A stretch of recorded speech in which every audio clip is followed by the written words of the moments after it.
Everywhere you look, it feels like film is making a strong comeback. But is this just nostalgia, or is this here to stay? Let's dive in.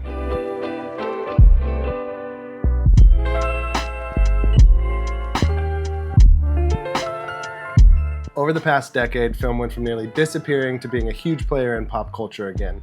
Cameras that have been lost in your parents' basement or sitting on thrift store shelves are now worth hundreds of dollars.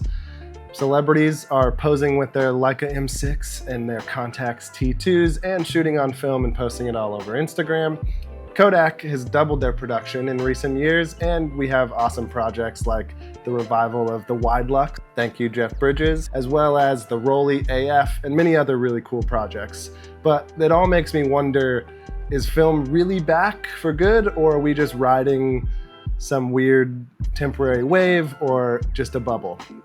I have hope that it's not just that, but let's kind of go over some things and see what's going on.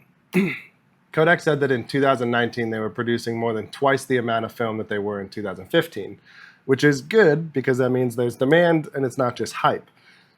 Old factories that were scaled down in the 2000s were revived again to help, but that's also why we also saw delays. These are good signs. My son just woke up mid-episode.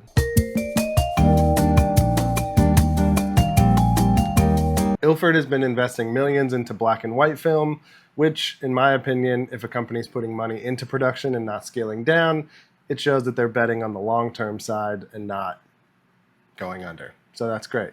Now, black and white may not be as flashy to some as color, but black and white is the backbone of film photography.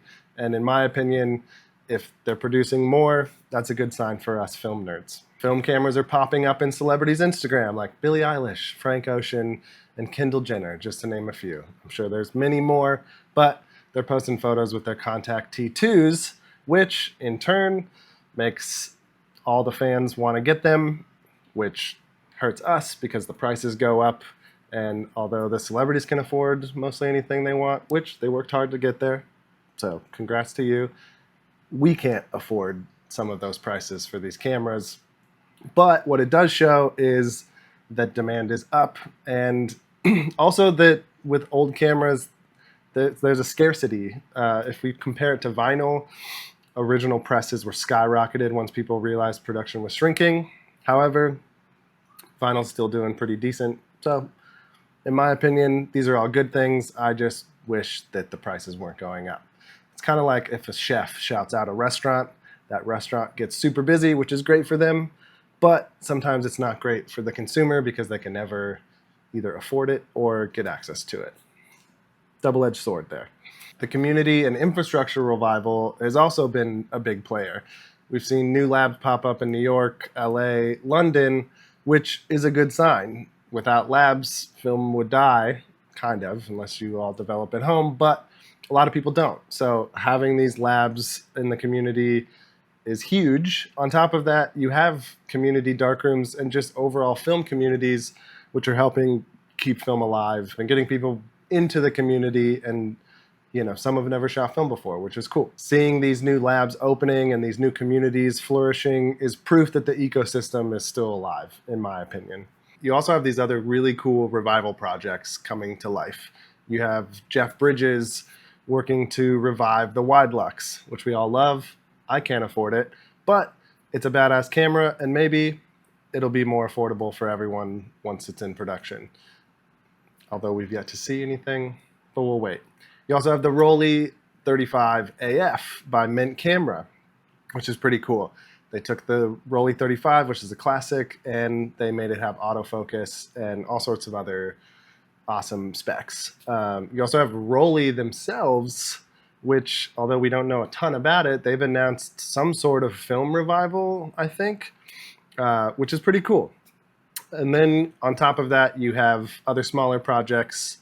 So there's cool things that are popping up, which gives me hope that if these companies are willing to invest in the research and development and experiment with new products or reviving old cameras back into production, that's a good sign for us. That being said, film is only 2% of the photography market. Digital dwarfs it in sales and always has and probably always will. But here's the thing. Vinyl is just a sliver of the music industry, and it's been going strong for a while too. So maybe film doesn't need to be dominant. It just needs to stay alive and survive, which it seems to be doing right now. So that gives me hope as well. So to wrap all this up, film may never be a mainstream choice again, just like vinyl will never dethrone Spotify or Apple Music. However, it doesn't have to die either. There's a lot of analog formats that have slowly died out through the years with technology coming into play, where they've carved out a niche for collectors and enthusiasts. And in my personal opinion, that's where film is headed. It's already there, to be honest. So as long as there's demand, I think there's going to be companies, new and old, that keep investing their resources into keeping film alive.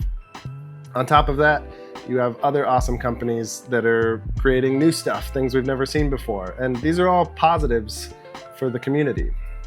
And you can't forget the community either. The community itself is what is keeping film alive.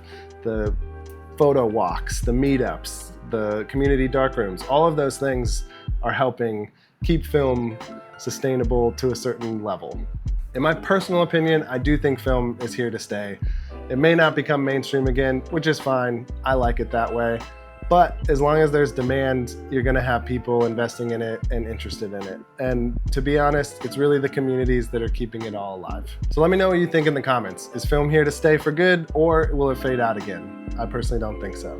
As always, thank you for tuning in. Don't forget to like and subscribe, and we'll see you on the next one.